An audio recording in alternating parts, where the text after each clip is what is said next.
Sebagai tindak lanjut dalam membahas permasalahan yang ada di Kabupaten Bawalemo, pemerintah daerah menggelar rapat forum koordinasi pimpinan daerah tingkat Kabupaten Bawalemo.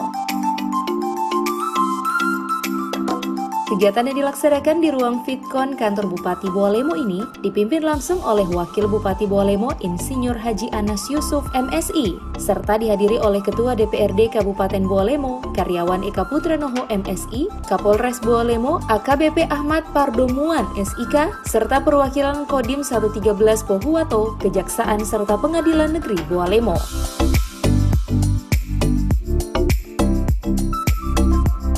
Dalam rapat Forkopimda kali ini, beberapa permasalahan yang dibahas diantaranya mengenai penerapan disiplin protokol kesehatan yang ada di Kabupaten Bawalemo yang dianggap perlu untuk ditindaklanjuti. Selain mengenai protokol kesehatan, beberapa poin lain yang juga dibahas dalam forum ini seperti permasalahan keberadaan tambang yang ada di Kecamatan Dulupi dan juga penerapan belajar mengajar secara tatap muka yang akan dikaji kembali terkait rencana pelaksanaannya di Kabupaten Bawalemo. Yang pertama, bagian hukum agar segera melakukan kajian tentang mekanisme, proses, juknis, atau apalah modelnya mengenai penegakan hukum terhadap protokol kesehatan.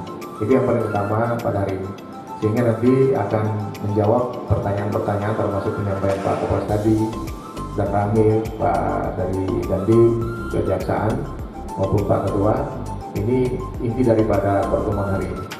Yang berikut tentang masalah pertambangan, silakan Pak Kadis untuk mengecek langsung, karena saya lihat fotonya Pak Kapolres ini rupanya bukan hal yang kecil Pak, sudah banyak malah.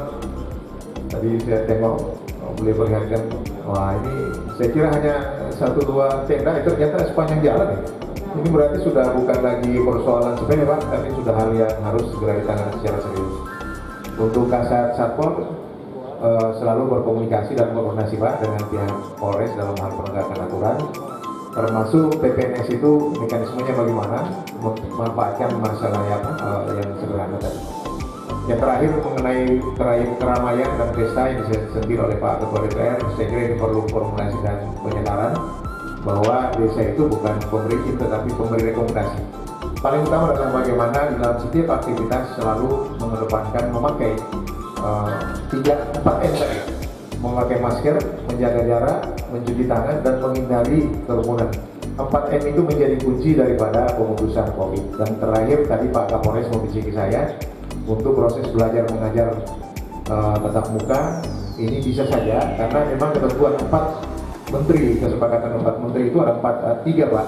Pertama harus zona hijau dulu, yang kedua persetujuan daripada tertulis di atas materai daripada orang tua, dan yang ketiga kesiapan fasilitas kesehatan daripada sekolah itu apakah siap atau tidak, siap menerapkan termasuk bagaimana proses belajar mengajarnya tidak bisa lebih dari 4 jam. Ini sudah tertuang dalam SKP 4 Menteri dan ini wajib ditaati. Sehingga pada saat sebelum kita akan laksanakan Pak Kapolres, Pak Ketua, kita akan membahas secara khusus dan pasti akan melibatkan Pak Bapak dari Forkopimda karena ini menyangkut masalah anak-anak didik kita.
Liputan Advertorial Mimosa TV.